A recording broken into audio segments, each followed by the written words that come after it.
My sister humiliated me at Dad's funeral, laughing about my creative sabbatical while playing the golden child. Turns out she was funneling grant money into real estate. I made sure everyone knew. Now she's got a lot to explain. They say funerals bring families together. That might be true if you're the kind of family that doesn't treat each other like a competition. My name is Laura.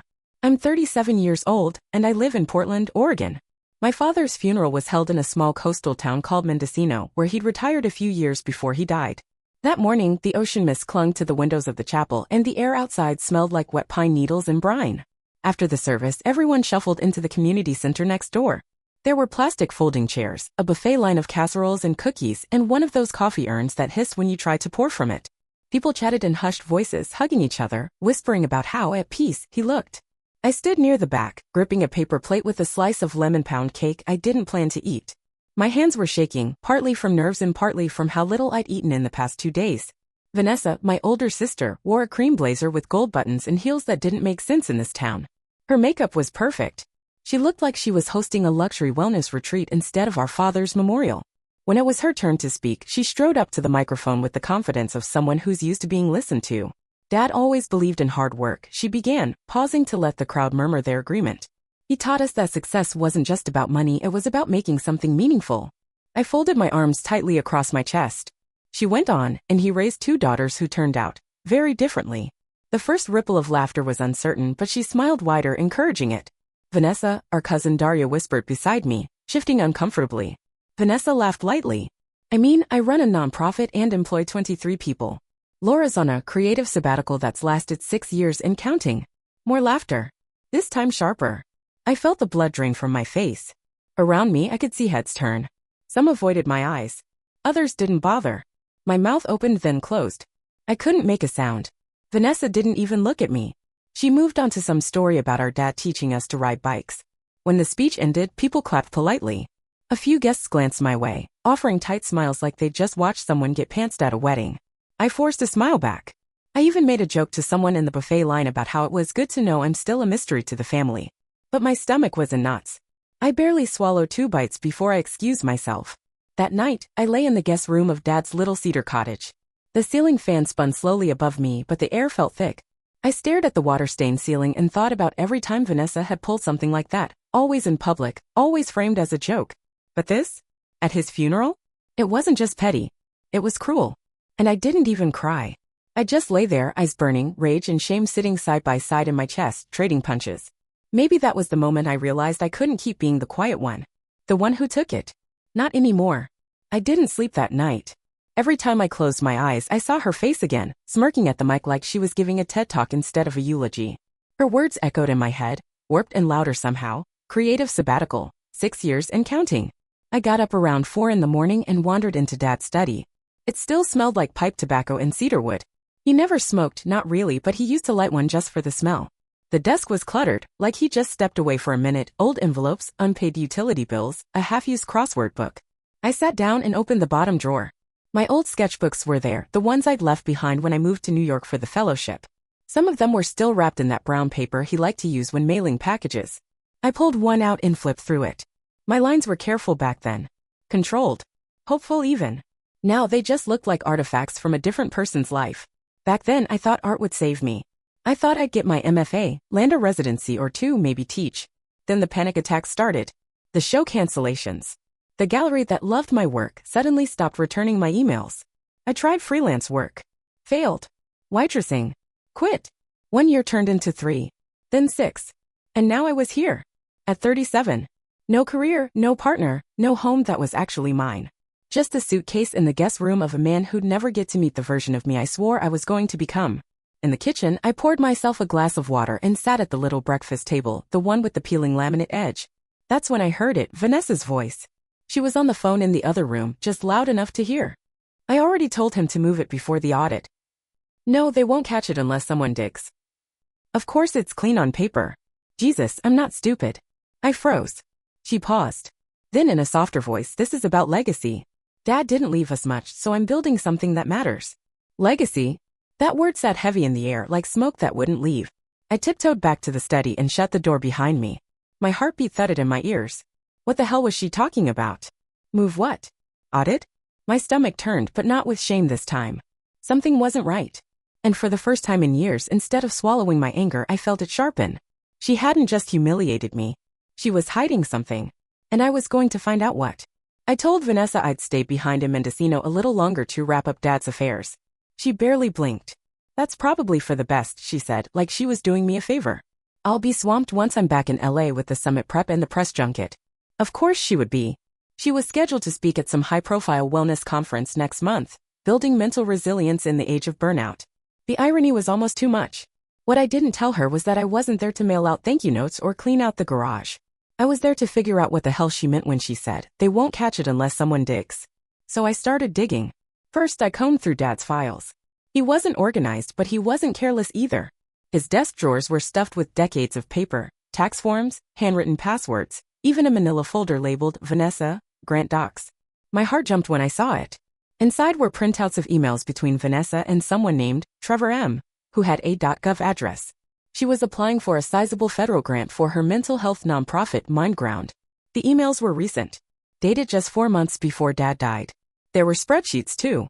One sheet showed itemized grant fund allocations, therapy resources, wellness retreats for veterans, mental health first aid trainings in rural schools. But I noticed something odd, the amounts didn't match the emails. The numbers looked massaged. I snapped pictures of everything with my phone. Every document, every timestamp, every bit of inconsistency. Then I kept going. The next morning, I checked Dad's email on his dusty desktop. His password was still taped to the monitor, bless him. In his inbox was an unread message from a real estate agent in Southern California, thanking him for the referral and confirming Vanessa's down payment on a multi-unit property in Silver Lake. Down payment. The date? Just 2 weeks after the grant money had been deposited into Mindground's account. I didn't want to believe it. But there it was. She was funneling federal grant money into personal real estate. I barely slept that night. By the end of the week, I found something else. A copy of Dad's will, 2 versions actually. One dated last year and one updated just 3 months before his death. The original left the house to both of us, split equally. The newer version? All to Vanessa. And Dad's signature on the second one looked off. Shakier than normal. Had she pressured him? Lied to him? The fury that had simmered since the funeral began to boil. This wasn't just cruelty. This was manipulation. Exploitation. Fraud. Vanessa had spent years painting herself as the golden child, the savior of broken systems and broken people. But all the while, she was breaking everything behind closed doors. I looked around the study one last time, then opened a new notebook from the drawer. On the first page, I wrote in big, block letters. Start here. Because this wasn't about the funeral anymore. This was about taking back my story. And burning hers to the ground. The key was Rachel. She'd been Vanessa's assistant for the past year, and more importantly, she still lived in Mendocino. We'd gone to high school together. Not close, but friendly enough that I felt okay texting her out of the blue.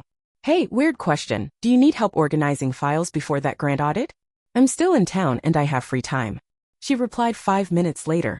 Oh my God, yes. That would be amazing. Vanessa is drowning and barely replying to emails. Of course she was. I met Rachel at a co-working space Vanessa used whenever she was up here. She was buried in paper stacks, headphones crooked around her neck, 2 half-drunk iced coffees sweating on the table. I didn't expect you to offer, she said, laughing as she hugged me. You and Vanessa aren't exactly close. I shrugged, trying to be helpful. Fresh start, right? Rachel didn't seem suspicious. If anything, she looked relieved to have someone else lifting the weight. We spent the day sorting grant documents into cloud folders.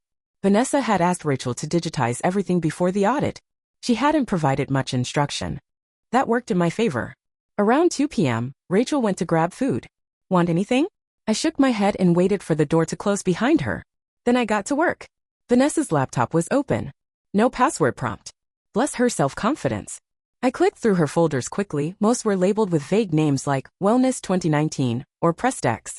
But one folder, deep in a subdirectory called archive_alt, caught my eye.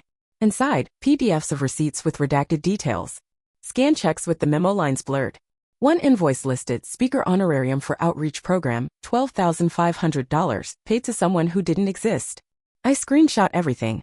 Then I found something worse. A folder labeled Z1_board_comms. Inside were exported text messages between Vanessa and a man named Brent, apparently a board member. Brent, I can't vote yes on this unless we move the numbers. Vanessa, then I'll send your wife the screenshots from Aspen. Brent, Jesus. Fine. My stomach flipped. I clicked through more. Photos from a luxury retreat Vanessa had called Veteran Restoration Weekend. There were no veterans in the photos. Just Vanessa, Brent, and 3 other people I didn't recognize, sipping wine in a hot tub. I backed up everything to a USB drive I'd hidden in my coat pocket. Rachel came back with sandwiches. We worked in silence for a while, but I could tell she noticed my mood had shifted. "You okay?" she asked. "Yeah," I said. "Just remembering Dad. Being here is weird." She nodded quietly. That night, I sat on the guest bed with my laptop and the USB drive. I wasn't imagining it. She wasn't just cruel. She was criminal. And now I had proof. A week later, I walked into the office of my father's old attorney with a manila folder under my arm and a polite smile plastered on my face. "I'm not here to contest the will," I said before he could even offer me a seat. "I just need help understanding it." Mr. Halpern adjusted his glasses. "Vanessa already handled the filing. Everything's been processed." "I know," I said. "But I keep wondering if my dad was in the right headspace when he made those changes. It just doesn't feel like him." I watched the flicker of doubt pass over his face, barely a twitch. But it was there. Well, he did seem a little more tired than usual, he admitted. But he was lucid, confident in what he wanted. I nodded slowly, folding my hands in my lap. "Sure. But if anyone ever asked whether he was pressured, you'd have to disclose those details, right? Especially if he wasn't the one who initiated the changes." Mr. Halpern frowned. "What exactly are you getting at, Ms. Morgan?" I smiled gently. "Nothing at all. I'm just trying to understand." He didn't say anything else, but his pen tapped nervously on the desk as I left. The next stop was less formal, a smoothie shop on Main Street. That's where Vanessa's daughter, Ava, worked part-time after school.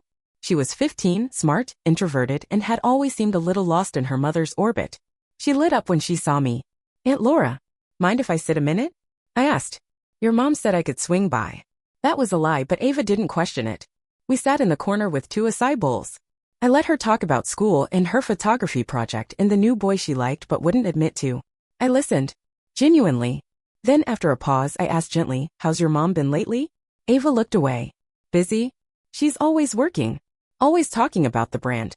Sometimes I think she cares more about her followers than me." That stuck with me. More than I expected. She hesitated. "She got really mad at me last month for not posting pictures of us together. Said it makes her look like a bad mom." I reached out and touched her hand lightly. "You know none of that is your fault, right?" Ava gave a small, embarrassed nod. Back at the cottage, I started planting seeds, carefully, deliberately. Texts to old family friends, casual check-ins with people on the Mindground board. A few LinkedIn messages to journalists Vanessa had name-dropped in interviews. I didn't accuse. I just hinted. "Have you ever wondered how Mindground actually spends its grant money? I found something strange in Dad's records before the will was finalized. She's under a lot of stress. Sometimes I wonder if she crosses lines she shouldn't." And the whispers started to spread. I should have felt guilty. Part of me did. But every time that old guilt tried to surface, I remembered her standing at the mic, laughing as she turned my failures into a punchline. This wasn't revenge. Not really. This was clarity. And I was done letting her tell my story. I woke up at dawn on the morning of Vanessa's big summit and made green tea in Dad's old chip mug, the one that said, #OneGrump, in faded blue letters. It felt fitting. By 7 a.m., everything was in place. I had 3 envelopes ready to go, one to the Federal Grant Oversight Board, one to the California State Attorney General's office, and one to the Board of Directors for Mindground. Each contained a curated selection of Vanessa's greatest hits, forged invoices, falsified expense reports, real estate records, and those lovely messages to Brent about Aspen and blackmail. I scheduled the emails to send at 10:15 a.m., 5 minutes after Vanessa would be introduced on stage as a featured speaker at the Women Who Changed the World Wellness Summit. The irony practically wrote itself. Each packet was marked urgent, and every file was timestamped, labeled, and cross-referenced. I'd spent nights double and triple checking everything. I wanted there to be no room for her to wiggle out. No PR spin. Just facts. By 8 a.m., I was on the road. I'd rented a silver Honda and booked a tiny room at an artist's retreat in Eureka under a fake name.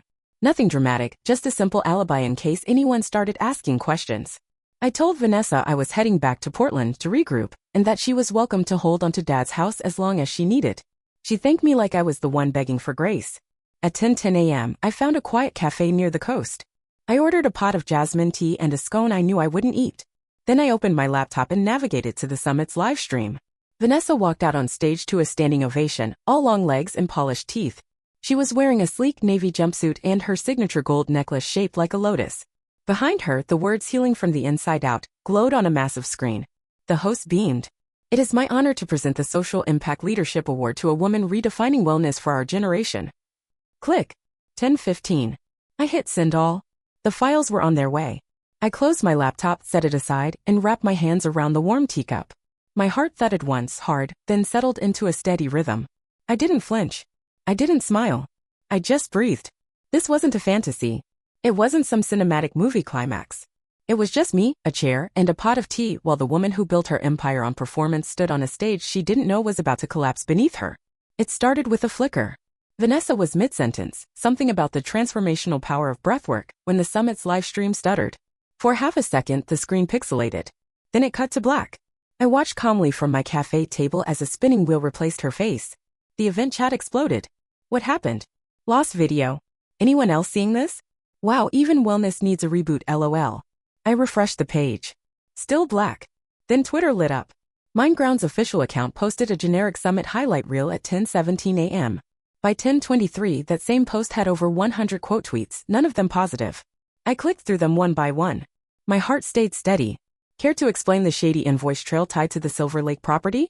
Using veteran funds for wine retreats? This you. Someone run the receipts on this hashtag social impact fraud. Vanessa hadn't responded yet, but Rachel, her assistant, had. She tweeted one line. Some truths are overdue. Watch closely. I nearly choked on my tea. Not because I was shocked, I'd known Rachel was sharp, but because of the timing. She'd chosen her moment. I pictured her back in Mendocino, watching it all fall apart, knowing she'd kept just enough distance to claim innocence when the time came. Then someone shared a clip from a phone camera in the summit ballroom. It showed Vanessa storming off stage, phone to her ear, her face a mask of fury. She was yelling, clearly unaware she was being filmed. Find out who did this. Now! And tell Brent to shut the hell up. The camera caught her heels clicking furiously down the hallway, the words, security, staff only, on the wall behind her. Then the video ended.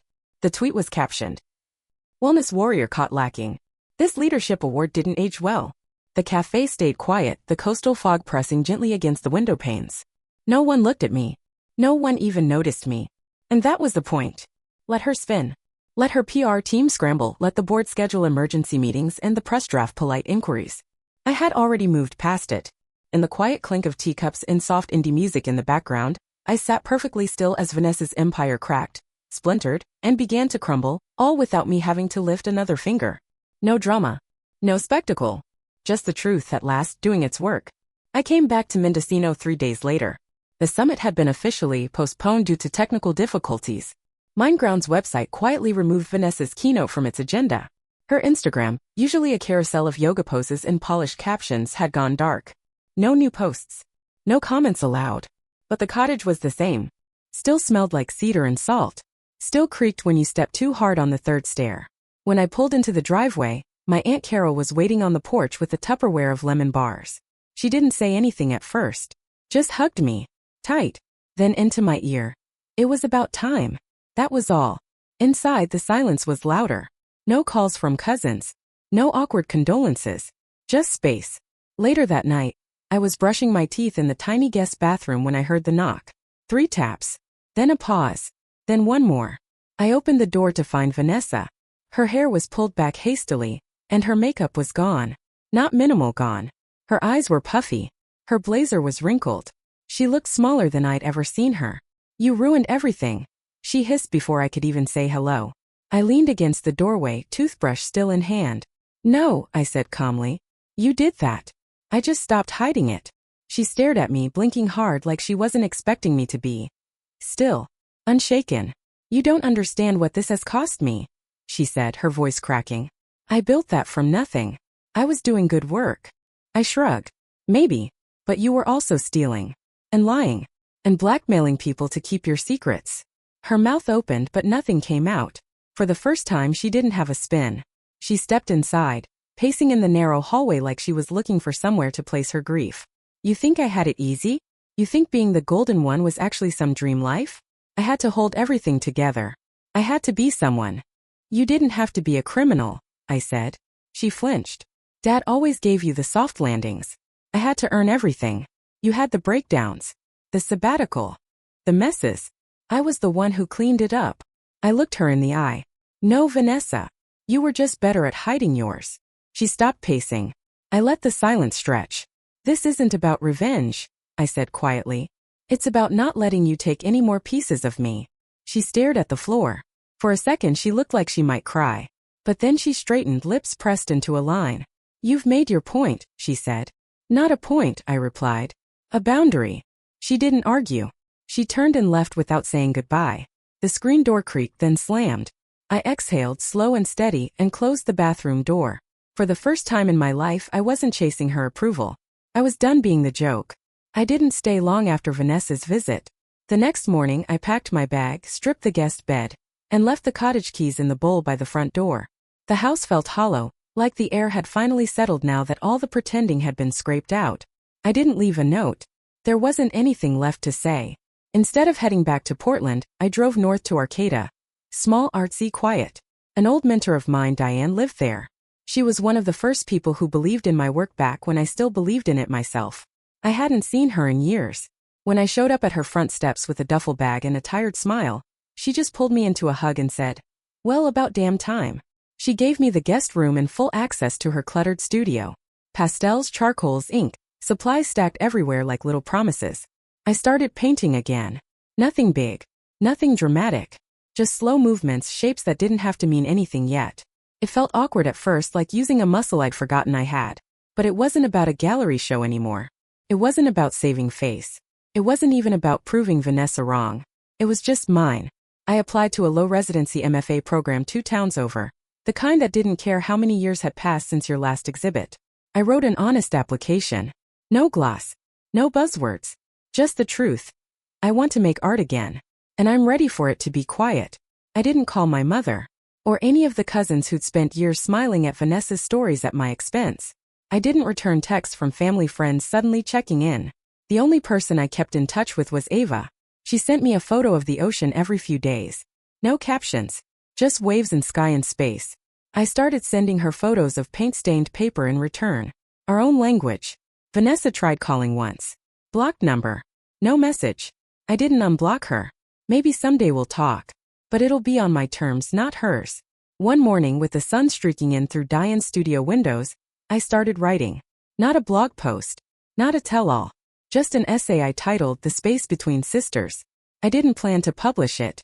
Not yet. Maybe not ever. Some stories are just for the telling. Not the sharing. I ended it with one sentence. I used to be invisible in my own life. Now I see everything. And that was enough. For the first time in years, I wasn't surviving. I was becoming.